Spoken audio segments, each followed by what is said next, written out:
Welcome to the Behind the Beat for my new track, Tough Times Don't Last. This is for all the fans or producers who might be curious about how I came up with this song. As I mentioned in my previous breakdowns, the laptop that I made this beat on is not powerful enough to do this. So what you're going to see is stems imported into Reaper, and I'll break down the stems, but I can't get into the effects and things like that because it's on two separate machines. So with that said, let's get right into it. All right, the first thing we're going to start off with this track is the piano.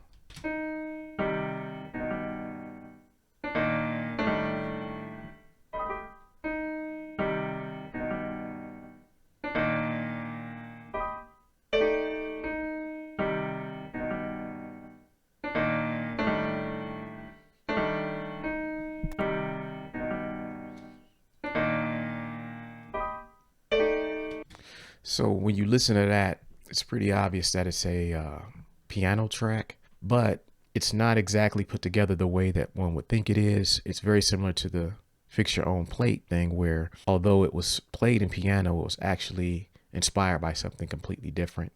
And so here I'm going to get into the original sample that inspired this track. So this is the sample that inspired it. It was actually a guitar sample. All right, so this is the original sample that inspired the song.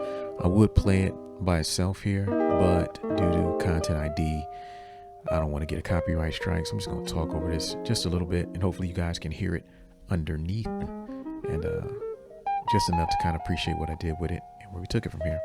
So yeah, that's the sample. But yeah, it's just a guitar sample, nothing more, nothing less. And back to the program. Now you may be able to hear the chords I got from there. Just as an explanation, when I was making this track and a bunch of tracks during this period, I was going through a phase where I was like, I'm not going to sample right now, but what I am going to do is I'm going to find records that I really like. And instead of just sampling and chopping them like I normally would, I'm trying to find strictly the chords. If something strikes me and it's got good chords, I'm going to take the chords, I'm going to convert those to MIDI, learn how to play them, and then I'm going to start with that as the idea. And that's what happened here. So what you have here is this original sample, which started here. Yep, once again, instead of playing a sample by itself on YouTube, I gotta actually speak over this because otherwise content ID is gonna snatch me up and might get a copyright strike. You never know. It happens. So I'm just talking over this, and I hope you guys can actually hear it beneath me. Same sample as before, but I'm just talking over it a little bit so that you guys can hear it, and then we'll go back to the arrangement in a second. And then ultimately it became this here. This was, so I went from that original sample to this arrangement right here. And this is where you can start to hear the idea come together. Yep, once again, I'm just talking over this, and I hope you guys can actually hear it beneath me. Same sample as before, but I'm just talking over it a little bit so that you guys can hear it, and then we'll go back to the arrangement in a second. Yep, once again, I'm just talking over it a little bit so that you guys can hear it, and then we'll go back to the arrangement in a second. So that's the basis of the entire arrangement. Now we'll go back to the original piano, and you can probably hear it a lot clearer now.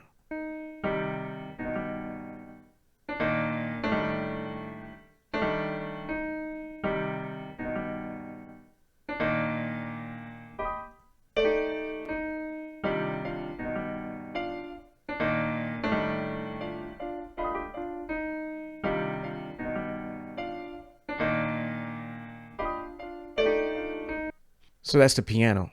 There are things that are added to it, as you can hear, obviously, that weren't in the original.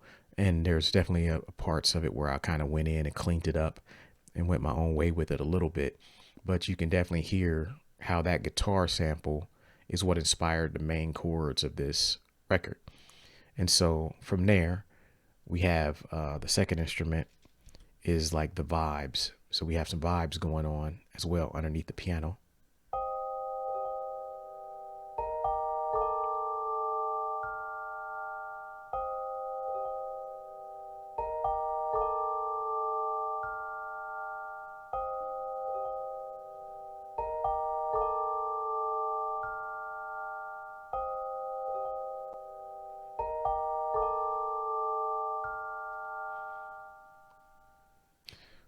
as with most things that have to deal with this, the layering is very key.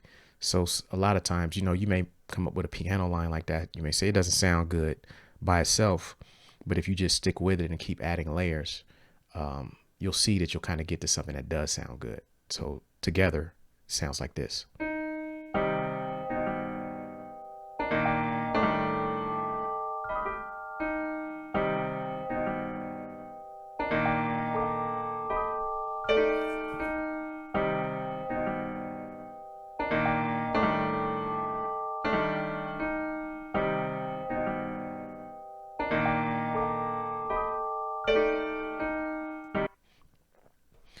All right, so the next element of the beat that I'm going to go into is just the drums. The drums are pretty straightforward. It's a break that's chopped up and very slow but very powerful.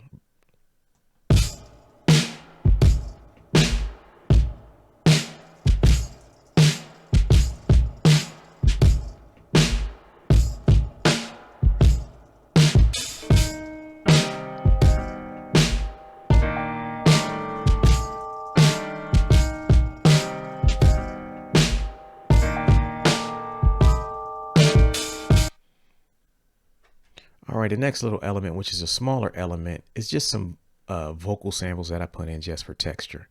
And so these are just for texture, things I like to put in to kind of make it sound thicker.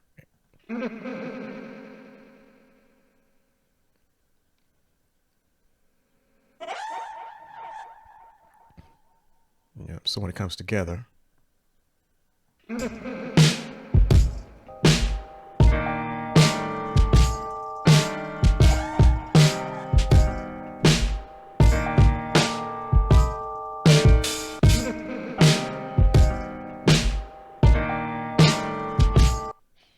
the next element that's kind of present in a song is the strings.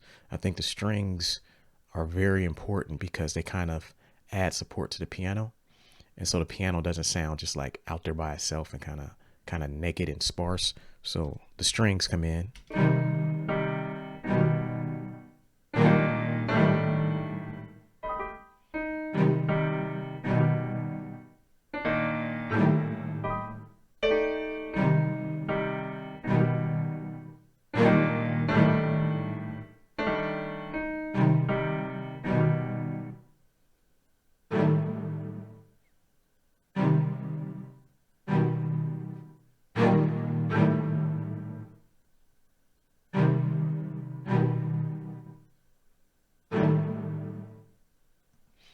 And as with most things with the strings, a lot of times I'll program the strings to where they're a little bit off in terms of the timing. They don't hit on the exact same notes that the piano hits on. And I think that's very important just to kind of make it sound like real music. When you go watch a symphony play, everybody doesn't play at the exact same time. They don't play the exact same notes at the exact same time. And when you're talking about strings and piano playing together, sometimes they need to play off of each other to make it sound like legit.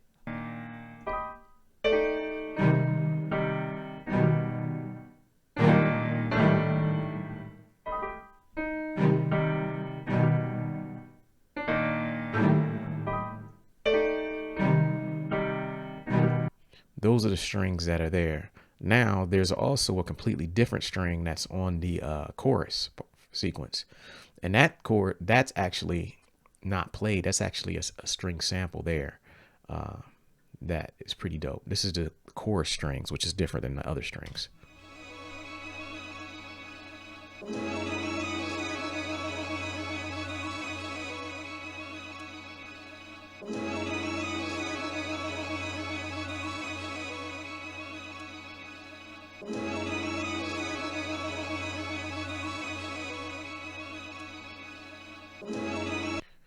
And that's just a string sample that I found, put it in the right key, and pretty much was like, hey, this will work for my chorus sequence, because the piano does switch up on the chorus. So in the chorus, the piano switches to this.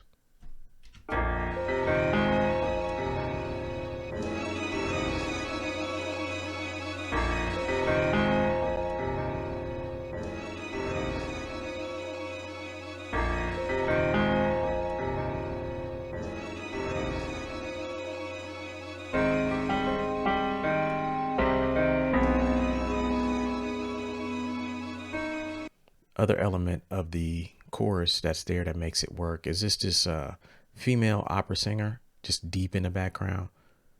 And this is what she's doing during the chorus sequence.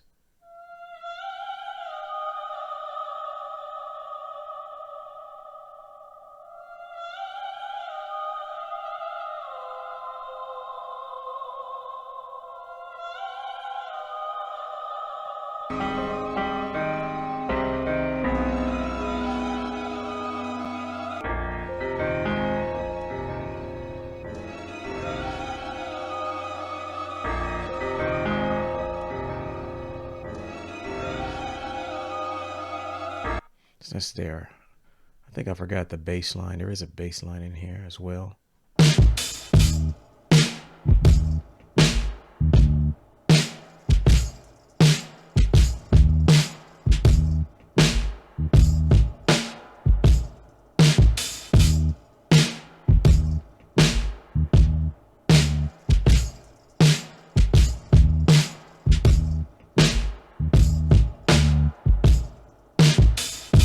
Just a bass guitar. Nothing really special about that instrument there. Now, what I think is very distinctive about this song is that it's a two-part song, with the second part of the song getting very like energetic.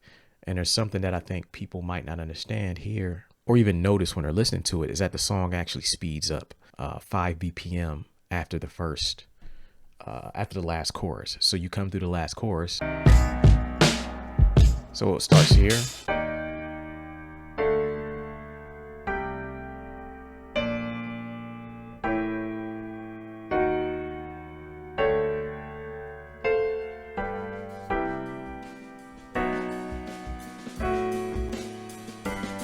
Subtly speeding up.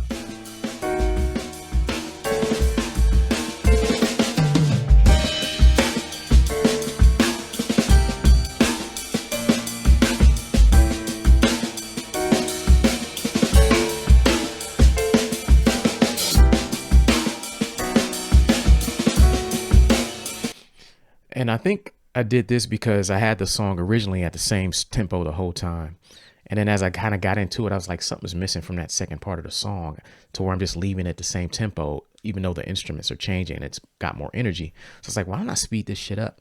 And so in Ableton, I just did a speed ramp where you just go from, I think I went from 80 to 85 BPM. And that pretty much got me the feeling that I wanted on the second half of the song. And this is my first time ever really doing that in a song. Typically in hip hop, we don't change the tempos during a song. But in this song, I actually was like, I'm going to break some rules and I'm going to speed this shit up. And I don't even know if people will notice. But if the energy changes to where I wanted to change, then it worked. And so far, nobody had noticed it when I played it for them. So I was like, I think this works. Because nobody's like, wait, did this get faster? People don't notice it. When you really think about it, that's how it works with bands. When a band speeds up on stage, you typically don't notice it. The drummer just subtly speeds up over the course of, 4 bars, 8 bars. And the next thing you know, you're going significantly faster and the energy is just up, but you don't exactly know why. So that's what we did here. Now, one thing to note is that the second half of the song, the piano there is different than the piano in the beginning of the song. Completely different arrangement. Same key and everything, but completely different arrangement. The reason it's different is because it's a completely different sample that inspired it. So I played the guitar that inspired the first part, but what I did was I took a guitar sample from one thing, and then I took a completely different sample from another record, matched the keys, and then when I put them together, they actually sounded good together in terms of what was being played. But sonically, you couldn't use them together because they just didn't sound right. So here's the piano from the second part of the song. And we'll go back and I'll go back and play the sample in a second that inspired it.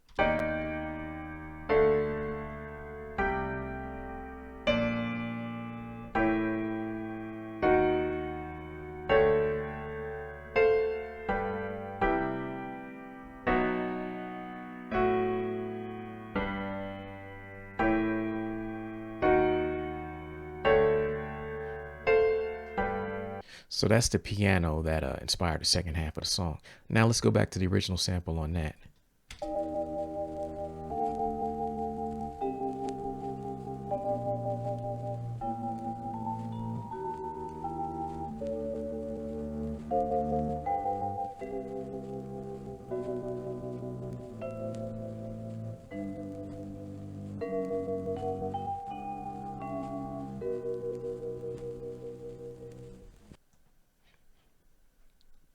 So there's that sample. Yeah, so that's it. That's the breakdown for this beat. I think I've covered everything: the piano, the vibes, drums. You got some vocal samples. You got some strings in there. You got some separate strings during the hook. You got a bass line, bass guitar in there. You got a soprano singing on the hook and on the end of the song. And that's pretty much it. The new single is called Tough Times Don't Last. If you haven't checked it out, check it out. If you haven't checked out the music video, check out the music video. It's one of my best music videos yet.